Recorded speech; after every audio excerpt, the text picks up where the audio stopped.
और खबर विस्तार से। कृषि कानूनों को लेकर एक और किसान आर पार के मूड में है, तो वहीं सरकार अभी भी इसे लेकर किसानों को समझाने में जुटी है।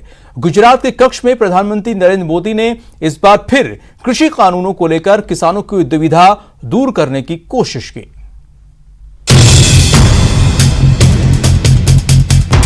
गुजरात को नई सौगात देने कच्छ दौरे पर पहुंचे पीएम मोदी ने एक बार फिर किसानों को समझाने की कोशिश की। पीएम मोदी ने कृषि कानूनों को लेकर विपक्षियों पर किसानों को डराने, उनके कंधे पर बंदूक रखकर चलाने और आंदोलन पर सियासत करने की साजिश रचने का आरोप लगाया। क्योंकि आजकल दिल्ली के आसपास किसानों को भ्रमित करने की बड़ी साजिश चल रही है। उन्हें डराया जा रहा है कि नए कृषि सुधारों के बाद किसानों की जमीन पर दूसरे कब्जा कर लेंगे। भाइयों बहनों, मैं आपसे जानता हूं, क्या कोई डेयरी वाला आपसे दूध लेने का कॉन्ट्रैक्ट करता है तो आपकी गाय भैंस ले जाता है क्या? कोई फल सब्जी खरीदने का उद्यम करता है तो क्या आपकी जमीन ले जाता है? क्या आपके प्रॉपर्टी उठा के ले जाता है क्या?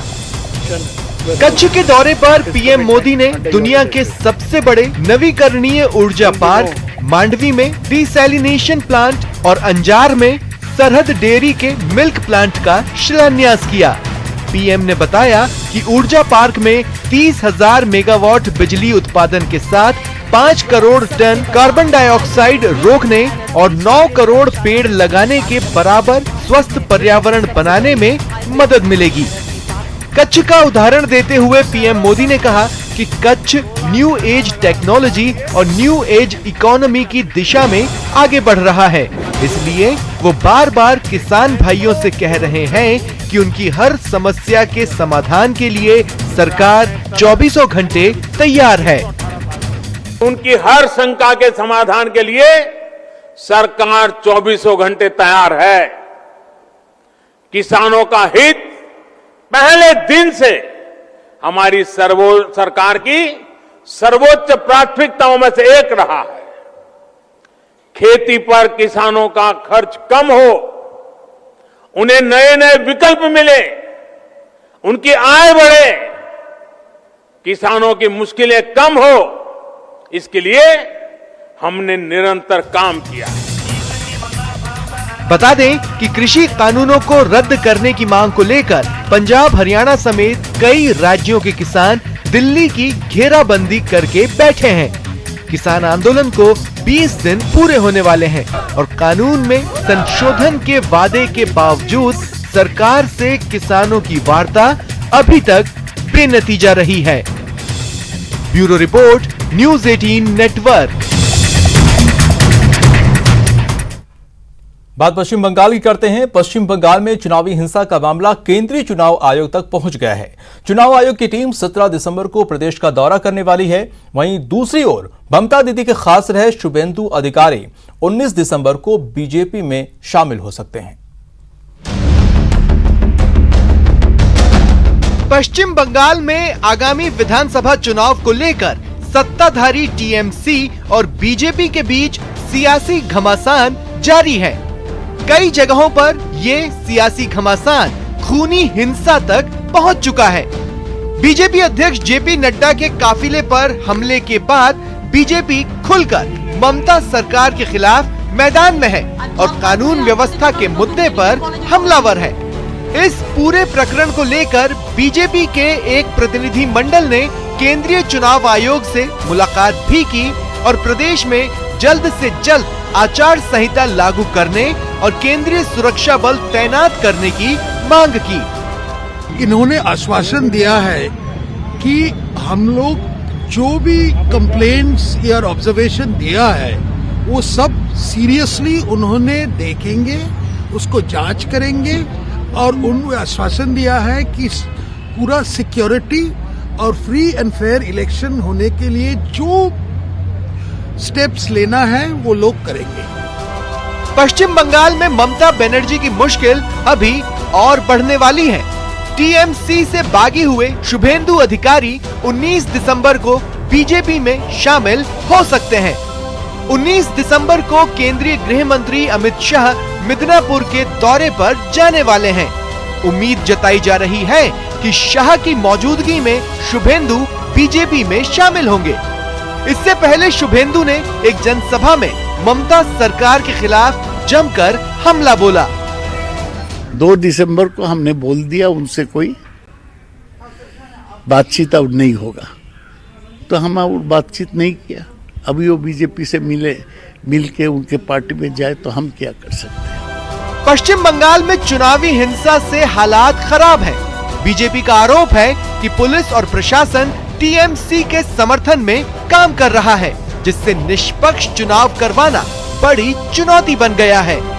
चुनाव आयोग की टीम पश्चिम बंगाल जाने वाली है। ऐसे में अब चुनौती ममता सरकार के सामने है कि वो टीम के सामने प्रदेश की क्या स्थिति पेश करती हैं। Bureau report, news 18 network. Congress ने फाइनल यानी कि 2024 आम चुनाव की अभी से तैयारी शुरू कर दी है। अजमेर में कांग्रेस सेवा दल के राष्ट्रीय कार्यकारिणी की बैठक में जमीनी स्तर की रणनीति पर मंथन की तैयारी है। सीएम अशोक गहलोत भी इस कार्यक्रम में शामिल होंगे। फाइनल की तैयारी, अब सेवा दल की बारी।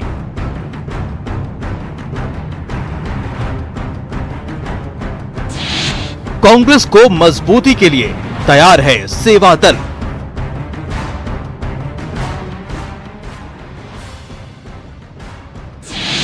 दो साल की रोड मैप पर फोकस।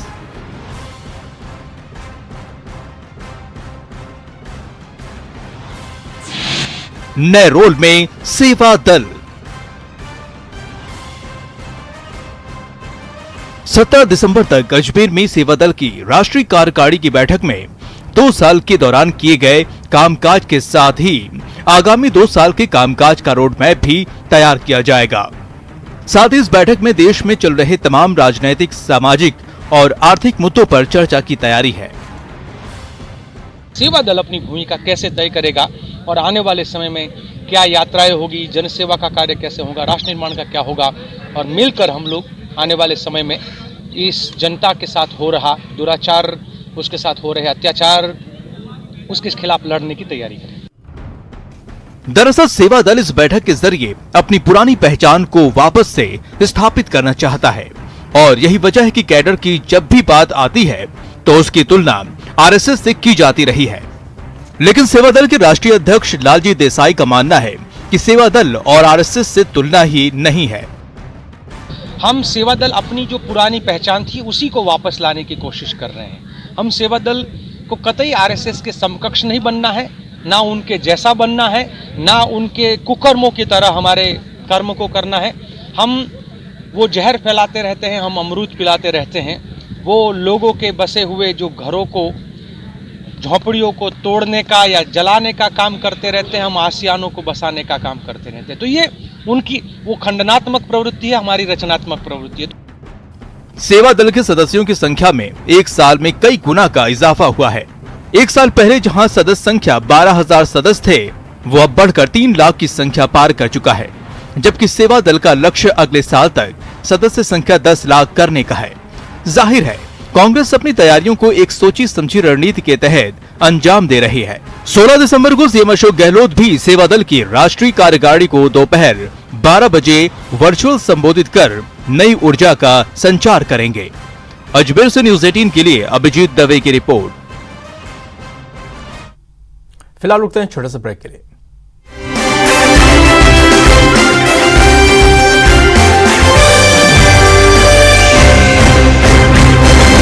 स्वागत है। ब्रिटेन के प्रधानमंत्री बोरिस जॉनसन अगले साल गणतंत्र दिवस समारोह में मुख्य अतिथि होंगे।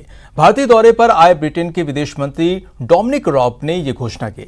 इस मौके पर भारत और ब्रिटेन के विदेश मंत्रियों के बीच हिंद प्रशांत क्षेत्र समेत कई महत्वपूर्ण मुद्दों पर चर्चा हुई।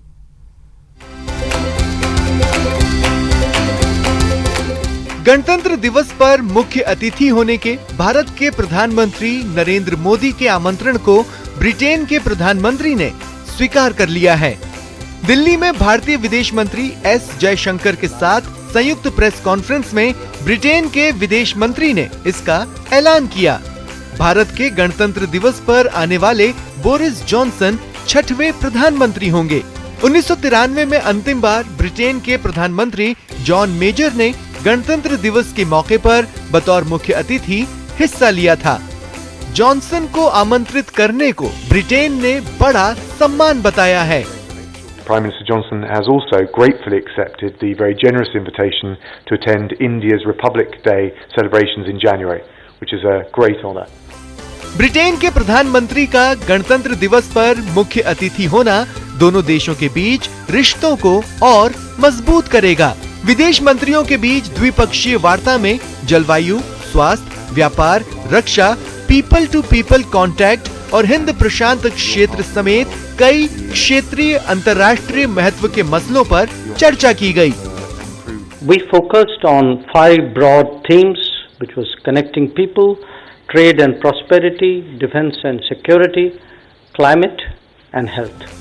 भारत और ब्रिटेन के विदेश मंत्रियों की बातचीत में दोनों देशों ने आगामी 10 साल के प्लान पर भी चर्चा की।